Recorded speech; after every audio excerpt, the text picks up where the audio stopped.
สวัสดีท่านผู้ชมขอต้อนรับท่านเข้าสู่รายการสตาร์ทอกมื้อนี้ถือว่าเขาจะไปสัมภาษณ์แขกรับเชิญคนหนึ่งที่ต้องบอกว่าเป็นด้วยความสามารถหลากหลายดีเลยนะนับพี่ก็ขึ้น1เป็นพิธีกร2เป็นนักร้อง3เป็นนางแบบ4เป็นนักแสดง5เป็นเจ้าของธุรกิจ6เป็นแฟนไอ้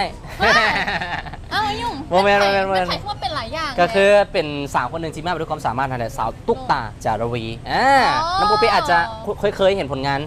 ผ่านๆแต่ว่าตุ๊กตาจารวีนี่เป็นคนหนึ่งที่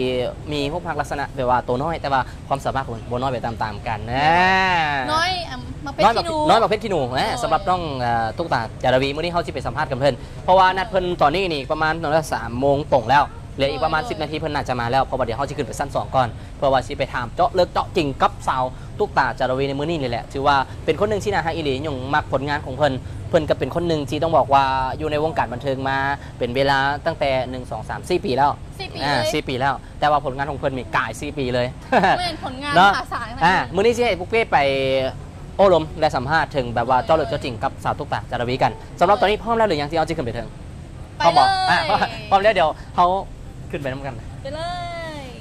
พบกันสักไปมาหากันตอนที่เจ้ามีภัยต้องเข้าใจและยอมรับความจริงจบเลิกกันวันนี้ดีกว่าต้องเสียใจจบเลิกกันวันนี้ยังดีกว่าจะซ้ำๆจบเลิกกันวันนี้พอ